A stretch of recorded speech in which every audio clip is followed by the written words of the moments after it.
ಕ್ಷುಲ್ಲಕ ಕಾರಣಕ್ಕೆ ಮದುವೆಗೆ ಕೆಲವೇ ಗಂಟೆಗಳಿರುವಾಗ ವರ ತನ್ನ ಭಾವಿ ಪತ್ನಿಯನ್ನು ಕಬ್ಬಿಣದ ರಾಡ್ನಿಂದ ಹೊಡೆದು ಕೊಲೆ ಮಾಡಿದ್ದಾನೆ. ಗುಜರಾತ್ನ ಭಾವನಗರದಲ್ಲಿ ಈ ಘಟನೆ ನಡೆದಿದೆ. ಕೊಲೆಯಾದ ವಧುವನ್ನು ಸೋನಿ ಎಂದು ಗುರುತಿಸಲಾಗಿದ್ದು, ಕೊಲೆ ಆರೋಪಿ ವರ ಸಜ್ಜನ್ ಎಂದು ತಿಳಿದು ಬಂದಿದೆ. ಸೋನಿ ಹಾಗೂ ಸಜ್ಜನ್ 2 ವರ್ಷಗಳ ಲಿವಿಂಗ್ ರಿಲೇಶನ್ಶಿಪ್ನಲ್ಲಿದ್ದರು. ಇತ್ತೀಚೆಗೆ ನಿಶ್ಚಿತಾರ್ಥ ಕೂಡ ಮಾಡಿಕೊಂಡಿದ್ದರು. ನವೆಂಬರ್ 14ರಂದು ಮದುವೆ ಸಮಾರಂಭಗಳು ಪ್ರಾರಂಭವಾಗಬೇಕಿತ್ತು. ಸೋನಿ ತನ್ನ ಕೈ ಮತ್ತು ಕಾಲುಗಳಿಗೆ ಮೆಹಂದಿ ಹಚ್ಚಿಕೊಂಡಿದ್ದಳು. ಒಂದು ಬದಿಯಲ್ಲಿ ಸಜ್ಜನ್ ಮತ್ತು ಇನ್ನೊಂದು ಬದಿಯಲ್ಲಿ ಸದಾ ಸೌಭಾಗ್ಯವತಿ ಭಾವ ಎಂದು ಬರೆದಿದ್ದಳು. ಒಂದು ಕೈಯಲ್ಲಿ ಐ ಲವ್ ಸಜ್ಜನ್ ಎಂದು ಬರೆಯುವ ಹಚ್ಚೆಯನ್ನೂ ಹಾಕಿಸಿಕೊಂಡಿದ್ದಳು.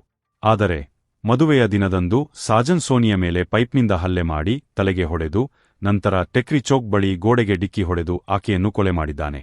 ಮದುವೆಗೆ ಕೇವಲ 1 ಗಂಟೆ ಮೊದಲು ಸೀರೆ ಮತ್ತು ಹಣದ ವಿಚಾರವಾಗಿ ಇಬ್ಬರ ನಡುವೆ ಜಗಳ ನಡೆದಿದೆ ಎಂದು ಪೊಲೀಸರು ತಿಳಿಸಿದ್ದಾರೆ.